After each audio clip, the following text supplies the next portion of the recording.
Pues buenas tardes a todos y a todas. Bienvenidos a este webinar sobre energía, sobre bioenergía. Bueno, me conocéis ya, la mayoría, muchos de vosotros he estado viendo por ahí que muchos os conozco y nos conocemos de cuestiones profesionales. Soy José Antonio Lacal. Vamos a hacer este segundo webinar para profundizar un poco más en el tema de la bioenergía. Hicimos uno primero para transitar por la bioenergía de una manera muy general. Hoy, como se suele decir vulgarmente, vamos a adentrarnos en materia. Agradecer al Instituto y a Oriol la oportunidad que me da de poder hablar de bioenergía, porque la verdad es que la bioenergía es, a pesar de ser una energía muy importante, pero no es la más oída, ni la mejor tratada, ni la más tratada en los medios de comunicación, ni en muchos foros. Bueno, y aquí por lo menos tenemos la oportunidad de debatir y de hablar sobre ella, que creo que va a jugar un papel importante en el futuro. A nivel europeo, no tengo ninguna duda, ahora veremos que hay dos palancas que la van a impulsar fuertemente, como son la descarbonización y todo el tema de neutralidad en temas de emisión. Y aquí en España, sin ir más lejos, ayer se aprobó se está llevando, se va a llevar al Parlamento el proyecto de ley de cambio climático y transición energética, y en temas de renovables, pues habla de que tenemos que llegar al 35% en el año 2050 y que el 70% de esa generación en ese año tiene que ser renovable, ¿no? Hablamos prácticamente de tender hacia un modelo energético renovable. Es decir, que las expectativas que tiene la bioenergía y otras renovables son interesantísimas. Bueno, hecho esta introducción, vamos a empezar con la materia, como decía. Aunque hay, digamos, numerosas tecnologías que la mayoría de vosotros conocéis, hoy voy a centrarme fundamentalmente en tres, que son la gasificación, la pirólisis y la biometanización.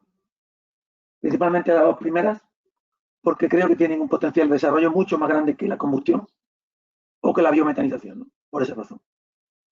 La estructura de la presentación la tenéis ahí.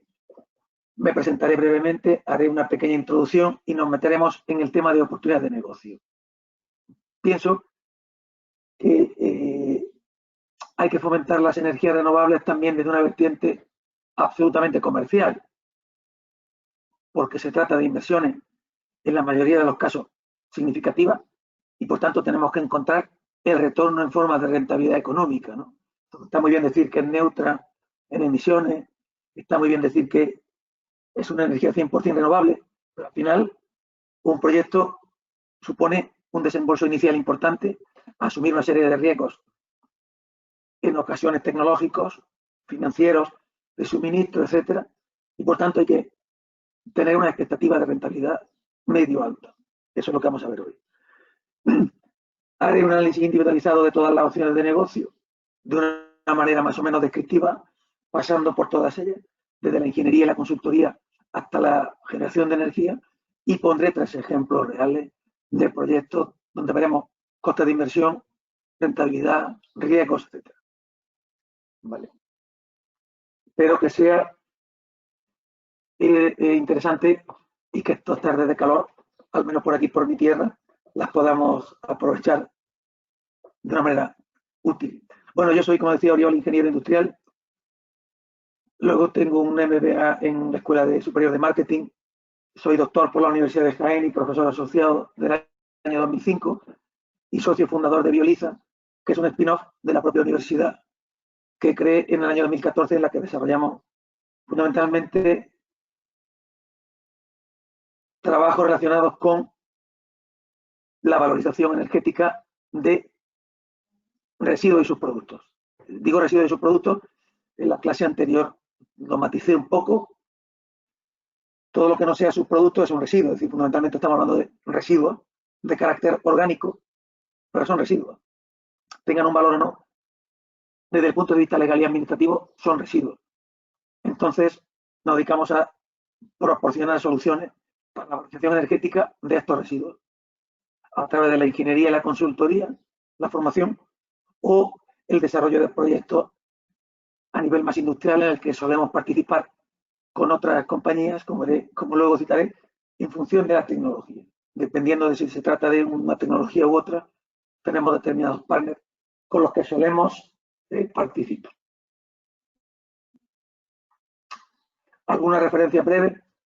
Soy profesor de la EOI, imparto el módulo de energías renovables en algunas maestrías, el módulo de biomasa dentro de las maestrías de energías renovables. Soy consultor de ONUDI o de Unido para la República Dominicana en un proyecto de biomasa forestal. He trabajado también para alguna multinacional como Drax en el tema de evaluación de biomasa de olivar. También estoy trabajando para el Grupo MAU en un proyecto de economía circular y a nivel formativo dirijo el máster de energía renovable de Estructuralia, participo en otros muchos. Y como decía Oriol, tenemos un curso preparado para el mes de junio en el que abordaremos todas las cuestiones relacionadas a la tecnología de transformación de la biomasa residual con el propio Instituto Iberoamericano de Ingenieros de la Energía, ¿no? O sea que en el ámbito de la formación también tengo una actividad intensa porque creo, y el otro día lo comentaba con una persona de marketing que me llamó para otros temas, insisto, que la bioenergía necesita mucha pedagogía y mucha formación e información, porque es la energía más desconocida de todas. Bueno, dos slides muy rápidas para ver qué nos espera la Agencia Internacional de la Energía en su hoja de ruta para el desarrollo sostenible de la bioenergía.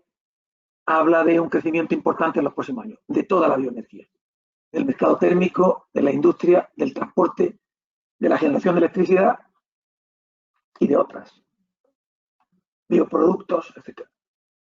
Por tanto, el escenario que tenemos delante es atractivo para los que estamos trabajando en este sector, ¿no? Todo se sustenta en el tema de la descarbonización. El informe confiere un papel muy relevante a la bioenergía, especialmente en el transporte, con lo que la producción de biocarburantes, tanto bioetanol como biodiesel, es previsible que experimente un crecimiento, ojalá en los próximos años. Y a nivel nacional, por fin, el Plan Nacional Integrado de Energía y Clima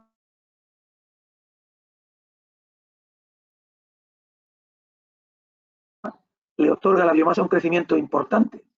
Tenemos una potencia en España, sé que hay gente de, no sé, por poner referente de España, tenemos un 877 megavatios, el plan contempla 1677, es decir, duplicar la potencia instalada con biomasa, que ya es un objetivo razonable e interesante, ¿no? Porque hasta ahora siempre hayamos tenido crecimientos muy lentos, los proyectos de biomasa estaban muy estancados, o bien por temas de evacuación eléctrica, o por temas administrativos, por los estudios de impacto ambiental, etcétera. Y ahora parece que de nuevo se vuelve a apostar por la bioenergía. Esperemos que sea definitiva esta apuesta. Luego, si echa un vistazo al plan, al borrador, aparecen programas específicos para el impulso de la biomasa, medidas para el sector industrial, para el uso térmico en edificios, para la generación eléctrica, habla de sumideros forestales, en fin, ya se está empezando a dar a la bioenergía un papel más relevante como creo que debe ser desde mi punto de vista. Por tanto, estamos en el buen camino. Es decir, todo apunta a que la bioenergía va a experimentar un crecimiento en los próximos años. Y van a surgir muchas oportunidades de negocio en muchos campos. A diferencia de otras renovables, como la solar o la eólica, la biomasa hay que gestionarla. Por un lado, una ventaja es su gestionabilidad, porque nos permite tener una planta operando 7.500 horas al año u 8.000. Pero por otro lado, eso tiene una complejidad añadida con respecto a la solar y a la eólica, que es que tenemos que gestionar esa biomasa. Claro, si vemos el lado medio vacío, el vaso medio vacío, es un problema. Dificultad de suministro, baja densidad, heterogeneidad, humedad, costes, logística, transporte, pretratamiento, el viento nada, el sol nada. Lo tenemos ahí gratis. Nosotros tenemos que incurrir en una serie de costes para tener el recurso. Pero claro, si lo vemos medio lleno, lo que tenemos son oportunidades de negocio. ¿Dónde? En la cadena de valor de esa biomasa. Aquí vamos a ver distintas aplicaciones que se van a transformar en negocio. Fijaros, vamos a empezar por lo más básico, ingeniería y consultoría. Ahora las detallaré una a una. Va a haber necesidad de trabajar en este campo. Otro importante, es decir, porque hay que hacer proyectos, direcciones técnicas, estudios de viabilidad, de disponibilidad de recursos. Va a haber que trabajar en el sector o en el ámbito logístico, transporte, pretratamiento, secado, peletizado. Va a haber que trabajar en la producción de biocombustibles sólidos, como tal, como negocio. Es decir, pensar en empresas individuales que se dediquen a cada una de esas tareas. Hay empresas que se dedican a varias. Una empresa que se dedique a la logística, otra que se dedique a la producción de estillas, hueso, cáscaras o a la producción de peles. Otra que se dedique a la instalación de sistemas de biomasa, por ejemplo, calderas, plantas, llave en mano, etcétera, a la operación y el mantenimiento. Aquí tenemos un bloque enorme de oportunidades de negocio. Pero luego tenemos otras, como por ejemplo la generación de energía. Y la generación ya de energía, como hablamos en el anterior webinar, podemos hablar de combustión, gasificación y pirólisis. Me gusta meterlas en un bloque porque son muy similares, aunque distintas, y biometanización. En la combustión tenemos todos los usos finales térmicos, UFT es usos finales térmicos, que podrían ser domésticos, industriales, terciarios, hoteles, hospitales, públicos, etcétera. Ahí tenemos la instalación, con todo lo que conlleva, o la venta de energía, bajo el modelo S, empresa de servicios energéticos.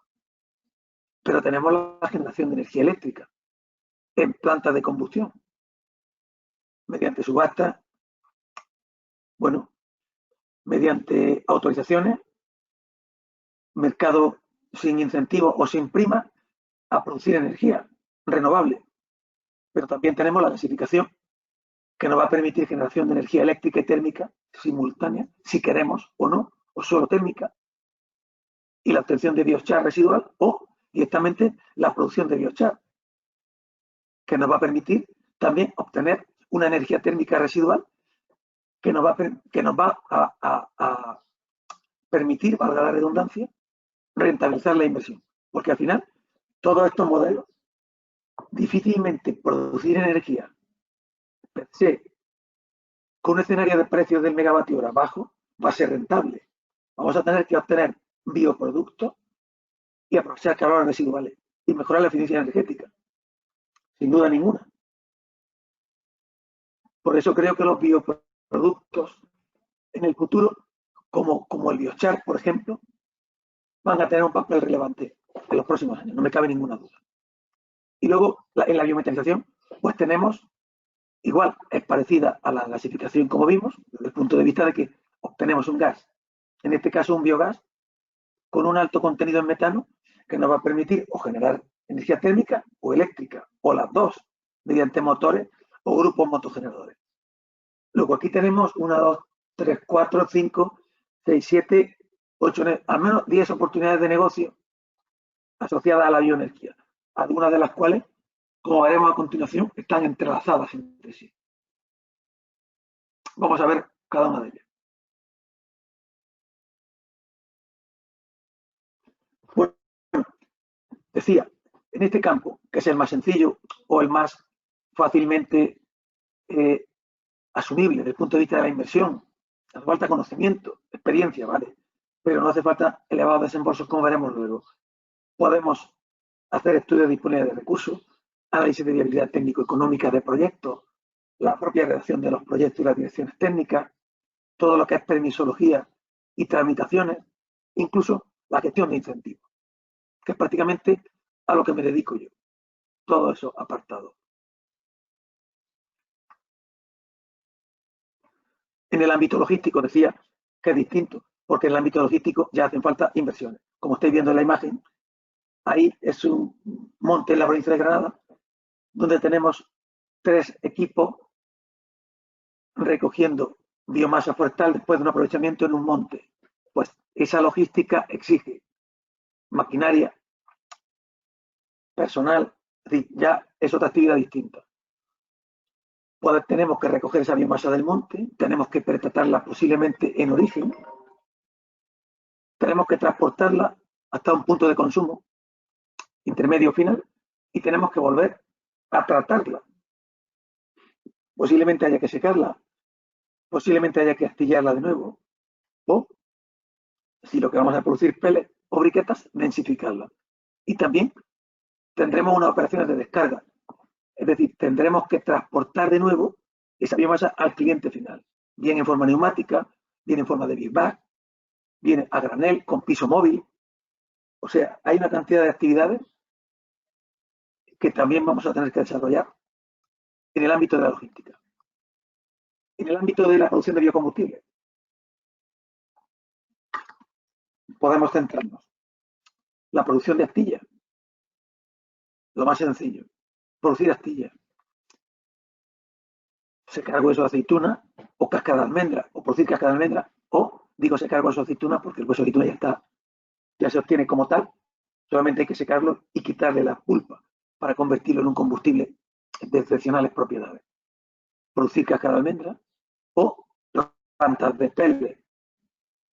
Las plantas de pellet son instalaciones costosas, con unos costes de operación y mantenimiento también elevados, etcétera. En España hay un gran número de plantas de pellet. Realmente el pellet es un biocombustible sólido excelente, pero hay que tener en cuenta el sobrecoste que conlleva la producción del pellet, ¿no? Pero son negocios y ahí os los presento. Seguimos. La instalación, la operación y el mantenimiento, suministro de equipos, soporte técnico, ingeniería. Hay empresas que suministran, venden, instalan, hacen proyectos, gestionan incentivos, realizan trámites. Incluso, por eso pongo opcional, algunas hasta suministran combustible. A mí me gusta ligar ambos aspectos. ¿Por qué? Porque si no el mantenimiento, si desligamos la instalación del suministro o del equipo, no siempre se hacen las cosas bien. Es decir, no siempre luego se montan unos equipos que son aptos para un combustible y se usa otro. Entonces, esto genera problemas precisamente de operación y mantenimiento, sobrecostes, etc. Por eso es interesante. O el modelo aplicado tanto al sector industrial como al sector terciario, que es la venta de energía, donde va a hacer falta una labor de ingeniería y consultoría previa, un soporte jurídico para la formalización de esos contratos, una realización de instalación, una ejecución, incluido el mantenimiento. Aquí sí está incluido el suministro de combustible y la financiación y los incentivos. Este modelo de negocio es muy interesante. En el curso, si lo hacemos, lo veremos en detalle, porque este modelo está basado en la eficiencia. Y aquí fijaros que este engloba todo. ¿Qué pasa actualmente? Una persona hace el proyecto y la dirección técnica. Otra persona ejecuta la instalación. Puede ser con el equipo o no que estaba en el proyecto. El promotor gestiona el suministro, que puede ser que no sea el recomendado por el fabricante de la caldera. Y ya del incentivo y la financiación, en este caso, si existen incentivos como en Andalucía y en muchas comunidades se solicitan y se gestionan, y la financiación, pues se recurre al banco, a recursos privados, etc. Aquí va todo unido. Entonces, me gusta este modelo porque supone una garantía para el cliente final y una mejora de la eficiencia, porque está todo unido. Claro, hace falta recursos financieros para poder acometer esas inversiones. No es fácil, ¿no? Pero es muy interesante. Si se trabaja bien, puede ser un modelo altamente rentable, donde cliente y empresa de servicio energético realmente encuentren un punto en común de trabajo interesante. Luego ya nos metemos a la producción de energía a gran escala. Ahí tenéis la planta de biomasa de Villanueva del Arzobispo, que fue de las primeras, después del Tejar en Andalucía, de las primeras que se montaron. Es un ciclo de vapor de 16 megavatios de potencia. Ya tiene cubierto el parque de Urujillo. Esa foto es de año 2000, aproximadamente 2000-2001, y está en medio de los olivos. Ese tipo de plantas, que ojalá se hicieran muchas, tienen ciertos riesgos. Por un lado, el acceso al recurso. Hace falta, dependiendo de la eficiencia, en torno a 7.000 toneladas megavatios de potencia. Una capacidad inversora alta, entre 1,5 y 3 millones de euros por megavatio. ¿Y qué nos encontramos? Evacuación eléctrica difícil. Hay, por ejemplo, en ese proyecto que se quiere crecer hasta 50 megavatios, es difícil, prácticamente imposible. Hoy por hoy, porque no hay disponibilidad de evacuación. Los permisos, las autorizaciones ambientales son lentas. El marco normativo ahora mismo es, bueno, es el que es. Es cierto que se ha ampliado el número de horas a las 7.500, estaban en 6.500, pero no existe un marco, digamos, retributivo específico para la biomasa, con lo cual esos proyectos a precios de mercado son complicados. Pero tenemos recursos, tenemos tecnología y empresas capaces de montar en España y en Europa, en cualquier parte del mundo, ese tipo de proyectos. Hay que apostar por ellos, ¿no? Porque son proyectos para producir energía renovable e inyectar a red. Ahí no se habla ni de autoconsumo, ni se habla de usos térmicos, de un ciclo de vapor de potencia de normalmente más de 10 megavatios, para que salgan los números. Esa es de 16, la más grande puede ser de 25, 30, en Europa la hay mucho más grande, o en Asia. Aquí las plantas suelen ser de ese tamaño. El problema que digo es todo lo que he comentado, o sea, riesgos de evacuación y sobre todo de suministro de biomasa.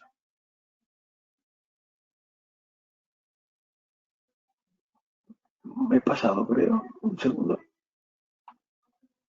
Bueno, vamos con la clasificación.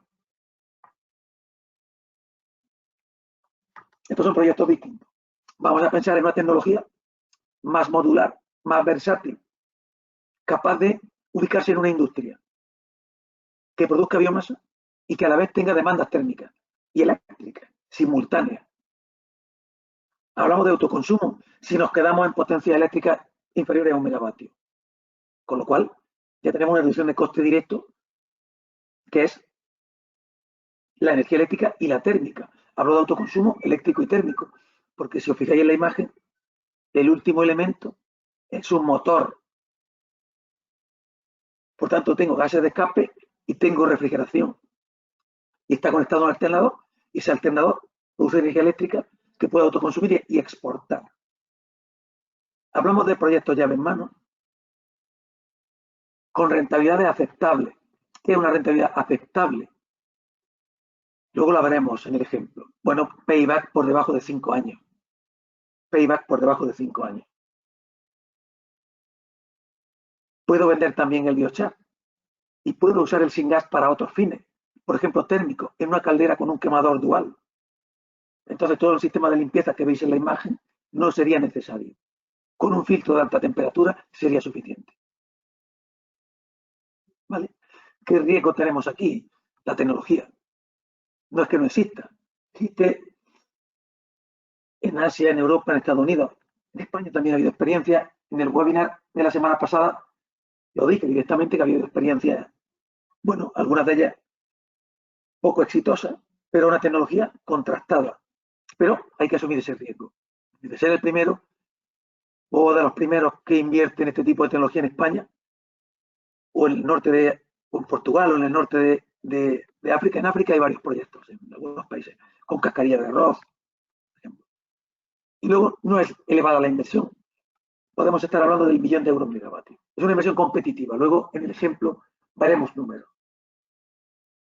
Aquí como negocio.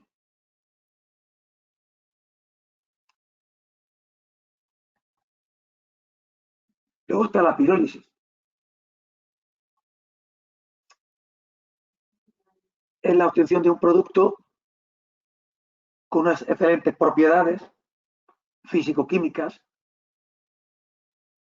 absorbente de CO2, que puede ser utilizado como fertilizante, biomaterial, incluso como biocombustible por elevado poder calorífico, aunque su mercado va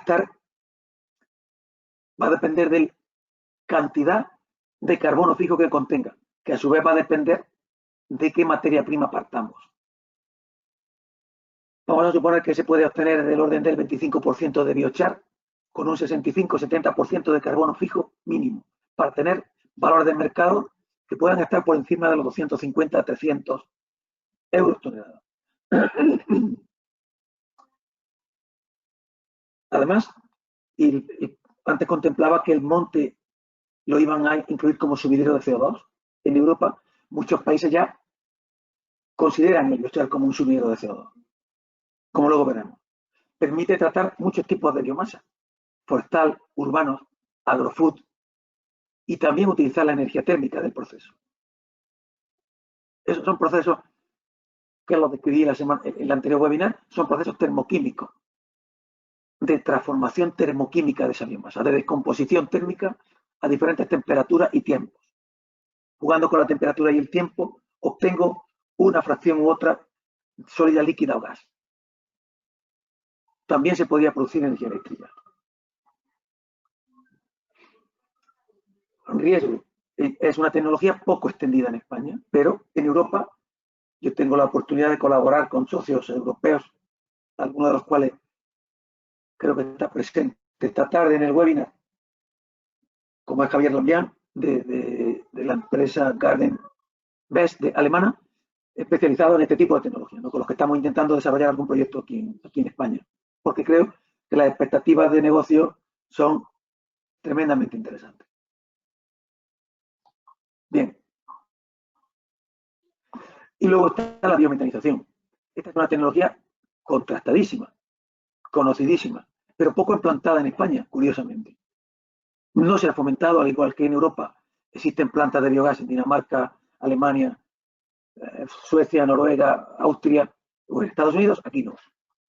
No tanto, ahora se está volviendo a fomentar. Es una tecnología que requiere, bueno, grandes espacios.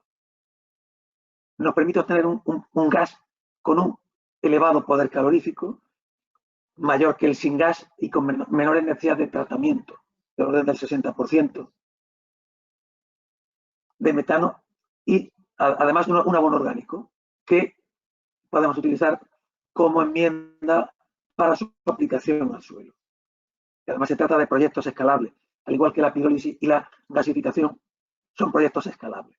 En la generación con biomasa mediante combustión, mediante ciclo de vapor, hemos de ir a potencias muy altas para que empiecen a salir los números. Digo muy altas, digo 10 megavatios, de ahí para arriba. Aquí podemos estar hablando desde 350 kilovatios en adelante. ¿Vale? Bueno, hecho este recorrido, vamos a ver para terminar 3 ejemplos reales. Una planta de gasificación de orujillo peletizado que va a consumir 14.000 toneladas al año, va a producir una potencia eléctrica de 1 megavatio para autoconsumo de la industria en la que se ubica y una potencia térmica de 1.8 megavatios.